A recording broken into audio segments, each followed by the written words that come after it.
Hi, I'm Peter Joseph, and welcome to 3 Questions. What do you propose?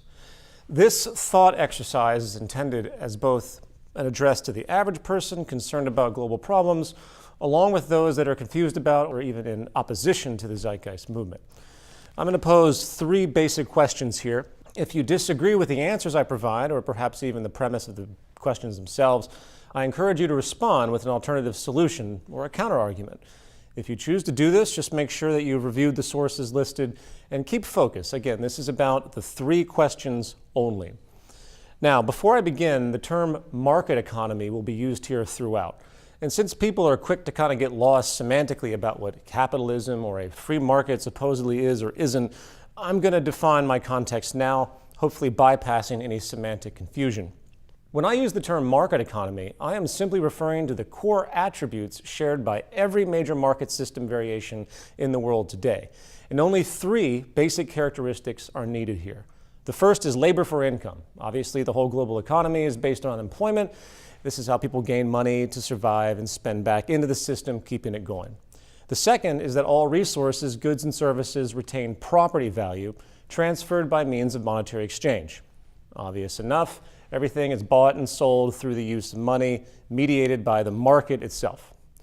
And third, the overall incentive strategy is based upon competition for demand, whether person to person or institution to institution, all oriented around the interest to A, save money on production, and B, maximize profits upon final sales. Again, this is the most basic gaming logic present in the market. That's it. Very simple, and again, these characteristics are universal to all economies functioning in the world today. So on to question 1. Given the market economy requires consumption in order to maintain demand for human employment and further economic growth is needed, is there a structural incentive to reduce resource use, biodiversity loss, the global pollution footprint, and hence assist the ever-increasing need for improved ecological sustainability in the world today? The most basic mechanism of the market is the movement of money. And like the gas pedal on a car, if monetary circulation slows, it means demand and turnover slows, and the average effect is a loss of jobs, loss of income, and a loss of economic growth. Therefore, consumption is the fuel of the market system, and the more we consume, the better the health of the overall economy. Yet this necessity for constant cyclical consumption is in complete contradiction to what is needed for basic long-term species survival.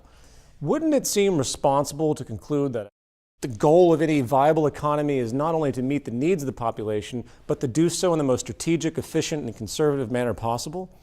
Yet the market incentivizes the exact opposite behavior due to this need for constant turnover. In fact, the entire basis of the market can be summarized in one paradox. The market justifies its existence by the recognition of scarcity, but due to its structural mechanics, actually promotes and rewards infinite consumption. If this confuses you, it might be because this contradiction remained rather hidden in the past. 200 years ago, our technical means were primitive, and the idea of being able to produce as rapidly as we do now, accessing major resources virtually at will, was a pipe dream. We simply didn't have the technological efficiency back then. For example, 300 years ago, a shoemaker could produce maybe a few pairs of high-quality shoes a day. Today, a common automated shoe factory can produce a pair every 30 seconds, or about 4,000 a day. So the level of production efficiency has increased so dramatically that we are no longer having a problem overcoming any scarcity of means. The problem now is keeping people consuming. And by the way, if you're wondering why in the wake of all this great productivity, there are still billions of people who lack the most basic goods, that is the result of a different market mechanism which will be touched upon in question 3, the inevitability of market-generated poverty and inequity. Anyway, back on point. The modern economy is no longer scarcity-based on this level, it is consumption-based, as it needs high levels of turnover to keep people employed and growth going. And obviously the side effect of all of this is ever-accelerating resource depletion, biodiversity loss, and destabilizing pollution. Now, there are, of course, countless corroborating studies that confirm how the world is increasing in its deficiency to meet the needs of the future population. Some estimates find that humanity will need 27 more Earths by 2050 to meet demand, for example. The rampant Severe biodiversity loss is not only disrupting basic biosphere functions, it is now a fact that virtually all life support systems are in decline, with 50% of all wildlife having been destroyed in the past 40 years alone. As far as pollution, these issues are nothing but accelerating in both water and atmospheric, creating tremendous destabilization and ongoing environmental damage and negative public health outcomes. And keep in mind, as explained at length in the Zeitgeist movement's materials, these problems are not immutable. They can be fixed if an economic and industrial reorientation away from market economics was achieved. However, those specifics are not the subject of this essay. So for more information on that, please read the free online book, The Zeitgeist Movement Defined. Now, as a final point of evidence, a cursory review of all recent historical attempts to stop overconsumption, slow biodiversity loss, and reduce pollution have been met with virtually a stonewalling mentality by the business community. Of course, there's no mystery to this tendency, because the fact is, acting in a conservative, truly efficient, and sustainable manner is literally the opposite of what the market requires to function in the long term, keeping this profit machine going.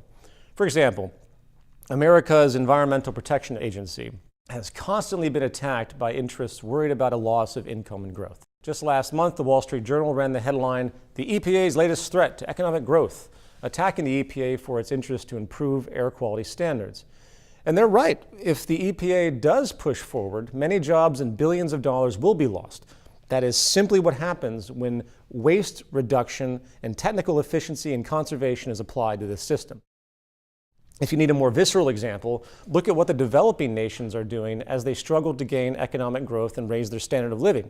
It's all being done at the expense of the environment. China's push for massive industrialization and growth has been enabled by keeping low environmental standards, and now it has 16 of the world's most polluted cities. And again, if you look carefully, all developing nations are doing the same thing. They simply can't afford more green industrial methods at this point. As far as resource overshoot and biodiversity loss, perhaps the most clear description of this clash was made in the 2010 Convention of Biological Diversity report. In 2002, 192 countries got together and agreed to slow biodiversity loss, only to come back 8 years later completely defeated, stating, "None of the 21 sub-targets accompanying the overall target of significantly reducing the rate of biodiversity loss by 2010 can be said definitively to have been achieved globally. Actions to promote biodiversity receive a tiny fraction of funding compared to infrastructure and industrial developments. Moreover, biodiversity considerations are often ignored when such developments are designed. Most future scenarios project high levels of extinctions and loss of habitats throughout this century." And of course, why would we expect anything else? Our economy literally has no structural incentive to adjust. There is no direct market reward to preserve resources, habitats, or reduce consumption in general. All it knows is that people need to keep buying stuff, and the more they buy, the better everything is supposed to be. So back to the question I ask again. Given the market economy requires consumption in order to maintain demand for human employment and further economic growth is needed, is there a structural incentive to reduce resource use, biodiversity loss, the global pollution footprint, and hence assist the ever-increasing need for improved ecological sustainability in the world today? The answer is no. There is only the external incentive, meaning the frustrated outcry of concerned citizens demanding for this or that change, which in truth simply won't do anything in the long run. Why? Because it goes against the most basic premise of the market's functionality itself. The only true solution is to overcome the structural flaw, not by fighting it with legislation, but by changing the system. To do that, we must replace the current economic model with one that structurally incentivizes and rewards conservation, true technical efficiency, and overall sustainability. And on a final note, right now it is safe to project that due to this habitat destruction, biodiversity loss, resource overshoot, and CO2 pollution, we very well could be entering a period of what's called the sixth great extinction on Earth. And unless things change rapidly, the next generation will be one of great suffering and disorder. Question 2. In an economic system where companies seek to limit their production costs in order to maximize profits and remain competitive against other producers, what structural incentive exists to keep human beings employed in the wake of an emerging technological condition where the majority of jobs can now be done more cheaply and effectively by machine automation? The long-standing defense of those who claim there is no problem with machines replacing human jobs is that overall technological innovation will simply balance everything out by eventually creating new human occupations, absorbing anyone who was displaced prior. And while this perspective may have seemed viable given, early periods of slow technological change, the ever exponential advancement of automation potential is now far outpacing the creation of new human-exclusive labor roles. And as the trends show, it is simply a matter of time before it becomes most cost-effective, reliable, and productive in all major economic fields to automate. First, let's consider the potential. Today, there are numerous corroborating studies showing the capacity of automation, including the conclusion that right now, over half of the world's jobs can be mechanized. Second, we need to consider A, the trends of employment shifts by industry, B, the staggering rise in productivity related, and C, how automation costs are undercutting human labor costs. I'll be using the United States as a statistical base, a proxy, if you will, for if it applies to the US, given its advanced technological state, then it applies to the rest of the world in the context of trends and potential. Sector shifts. There are three core economic sectors: agriculture, industrial, and service. In 1870, about 75% of Americans worked in agriculture, while today it's about 2%. Why?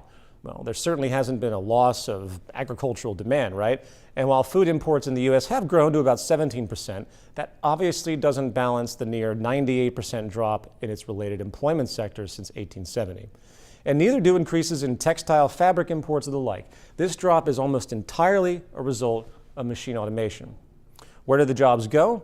The industrial sector and the service sector. US industrial labor reached its peak around 1950, dropping from almost 40% to about 20%. Why? Well, the common assumption is that globalization and labor outsourcing and manufacturing is the cause. And while there may be short-term and regional relevance to this, on the global scale, in the long term, it is completely irrelevant, as virtually all nations, especially the developed nations, are experiencing the exact same trends. The reason, hence, is the same as with agriculture: technological application displacing human labor. Now we come to the service sector. Today, over 80% of jobs exist here. It's been the safe zone, given this kind of work is less physical and more about mental focus and thought. It's more versatile and difficult. And up until the late 20th century, the idea of thinking machines and advanced machines that could replace these variant labor roles was pretty much deemed science fiction. Yet, this sector is now quickly being threatened due to the exponential advancement in programmable intelligence and robotics.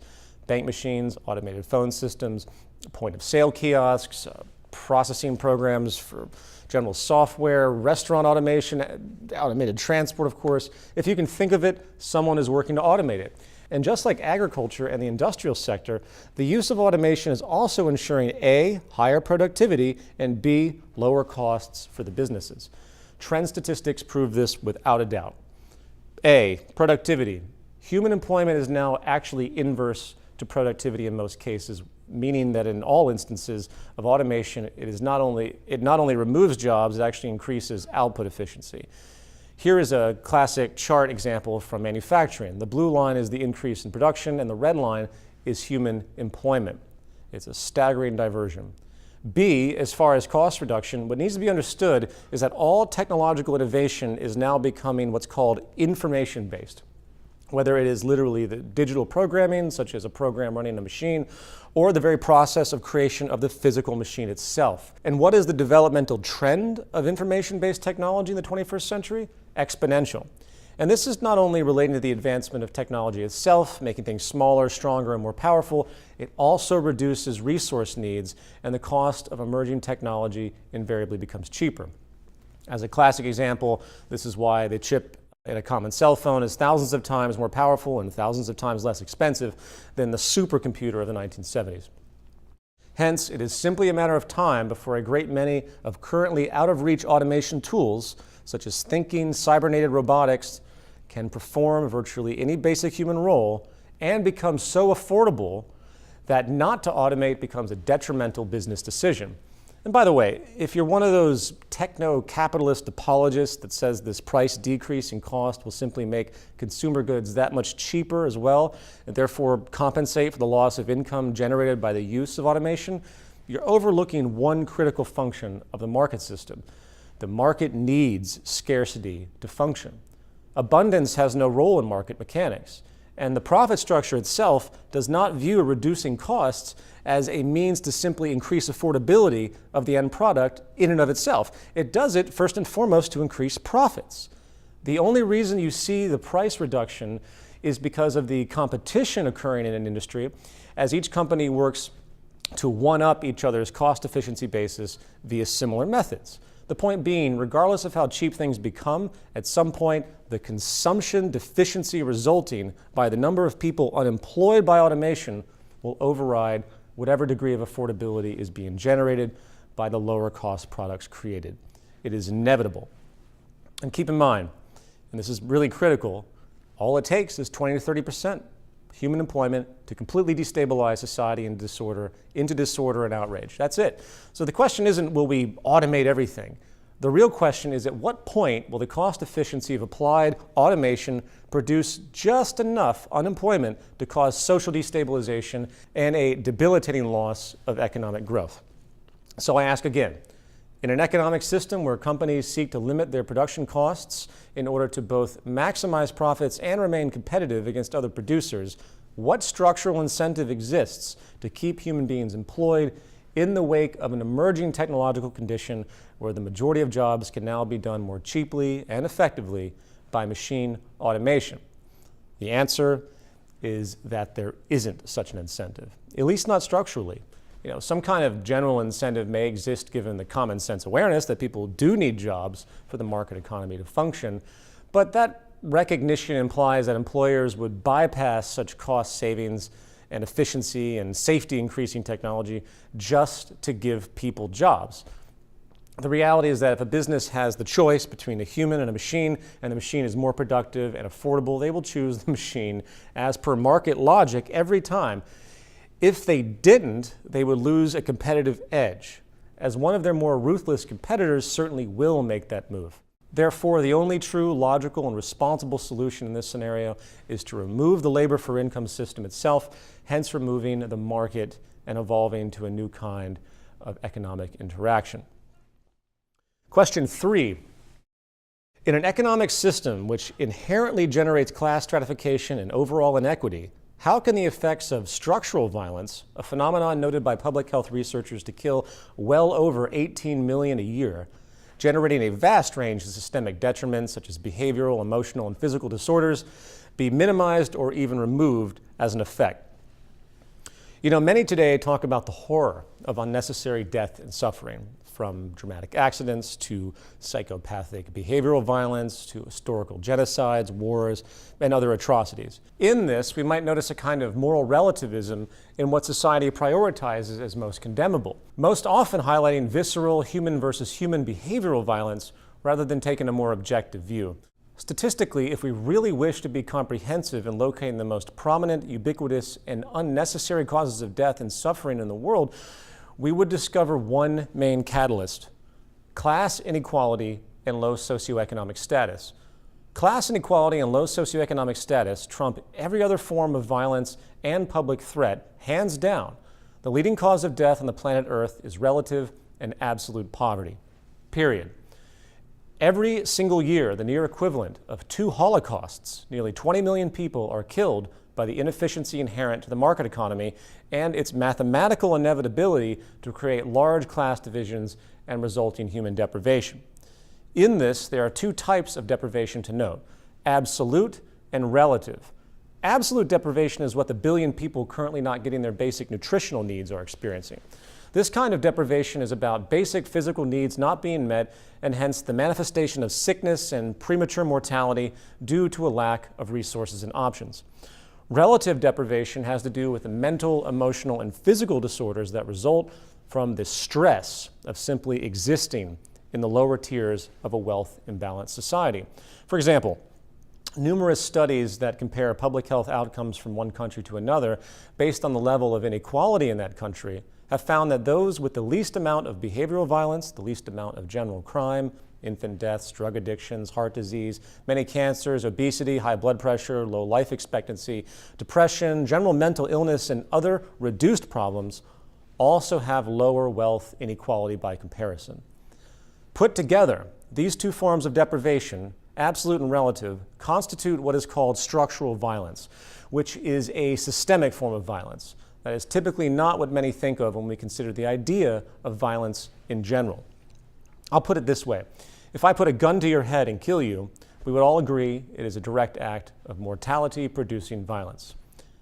If I run a company that decides to save money by covertly dumping toxic waste into your town's water supply, and then 3 years later, a group of you in town get cancer and die from that pollution, I think we would all agree that it is also an act of mortality-producing violence, but more indirect and less obvious in intent. Likewise, it is now well established that people with low socioeconomic status are much more likely to die of heart disease than those in upper classes. It is a known fact that the toxic condition of simply being poor, both in absolute and relative terms, manifests this disease amongst many others. And yet, when people do die as such, rarely does someone bring up the idea of indirect violence, or more accurately, structural violence. Why? Because the outcome can only be measured by statistics across a population and not deduced from any singular case. So it's counterintuitive to our education. But yet, there is no principled difference between being killed by a gunshot to the head, being poisoned by a company's pollution, or dying of heart disease because of the causal chain reaction set in motion by the economic system. A system that artificially generates economic inequality and poverty, invariably forcing some people to exist in the toxic condition of low socioeconomic status. Now you'll notice I said the word artificial, because this poverty is not inevitable or some immutable natural law of human society, just as shooting you with a gun is not inevitable and just as polluting your water supply is not inevitable. The class system we endure today is a product of the market system, and it can be removed. Along with the 2 Holocausts occurring every year because of it, this may not have been the case in the past, but it is definitely true today given modern technological capacity to create a global abundance. The fact is, low socioeconomic status is the leading cause of death on the planet Earth. And what does that mean by extension? If economic inequality and inevitable poverty is technically unnecessary and merely a structural outcome of the market economy itself, then it means the market is the leading cause of death on the planet today. So back to the question. In an economic system which inherently generates class stratification and overall inequity, how can the effects of structural violence, a phenomenon noted by public health researchers to kill well over 18 million a year, generating a vast range of systemic detriments such as behavioral, emotional, and physical disorders, be minimized or even removed as an effect? The answer, of course, is it can't be removed. It's a built-in system effect. And the longer we have the market, the more Holocausts will occur. And we will see 3 and 4 Holocausts a year as time moves forward, given the extreme rise in economic inequity. And this statistic shows no sign of slowing. As far as being minimized, yes, I guess some kind of wealth reallocation could emerge, but the effect would be minimal, as it still does little to address the true structural source of the problem. It would be just a patch. Not to mention the odds of that occurring at all is deeply improbable, as any such direct action would inherently be a violation of the very nature of free market theory, right? Which assumes that market action itself is self-regulating, and any type of state imposition is wrong.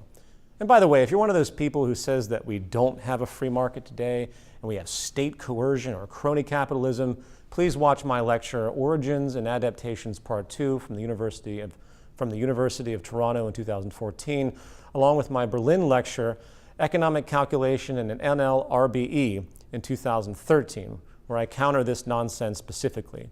We have only a pure free market in the exact sense of those terms, meaning the freedom to compete and restrict the freedom of others in that process.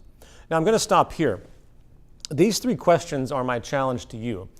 Each question poses a challenge to the very basis of the market system itself, and if any of you out there can answer these questions and explain long-term resolutions without the removal of the market economy, I certainly want to hear it.